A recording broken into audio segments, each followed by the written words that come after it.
Hello mga kananay! Tara, samahan niyo po akong magluto ng honey glazed chicken fillet.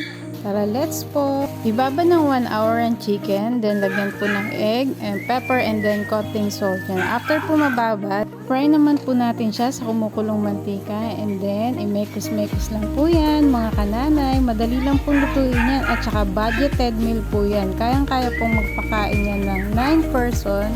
Gastos ko po dyan ay 120 pesos only. Gamit po tayo dyan ng star margarine. Pwede rin naman po butter. Kaso medyo pricey po kasi yung butter. Pero pagka gusto nyo po ng healthy talaga, kailangan butter po yung gamitin natin, hindi yung margarine. Kami kasi wala kami pambili ng margarine. Kaya yan po muna yung ginamit ko. Ayan, lagay po natin yung bawang. Halu-haluin po natin. Mekos-mekos po natin mga kananay. Super easy po ito lutuin, kaya kayang-kaya nyo pong gawin ito sa bahay. So, antayin po natin siya mag golden brown. Halo-haluin lang po natin siya. Yan. Pagka naging golden brown na siya, tsaka po natin ilalagay yung water. Konting water lang po.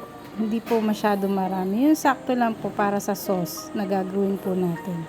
Yan. Tapos toyo, pangpalasa, para sa alat, and then lalagyan po natin siya ng honey. Yan po yung magbibigay tamis sa ating honey, sa ating chicken. So kailangan po yung lasa niya naglalaban po yung alat at tamis. And then after po niyan, mekos-mekos po ulit natin mga kananay.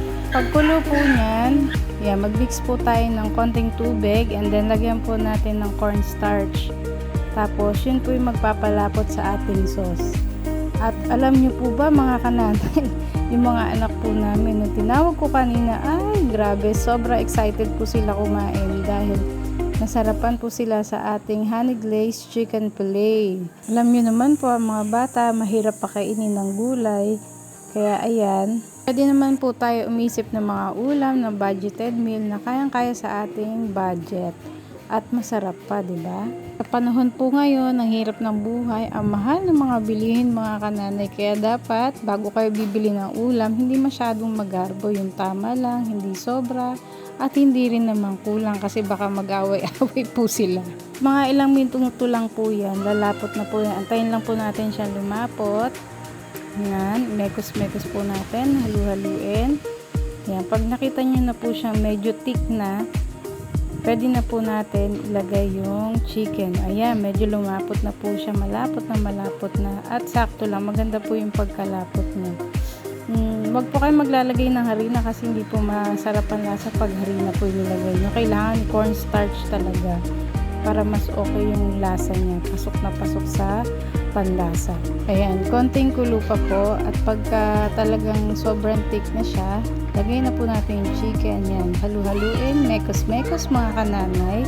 At ayan, para po yung sauce niya bumalot dun sa chicken. At huwag niyo pong kalimutan bumili rin ng sesame seed, pang toppings po natin sa ating honey glazed chicken fillet para maganda po siya tingnan sa plating. Until next video po, salamat po mga kananay!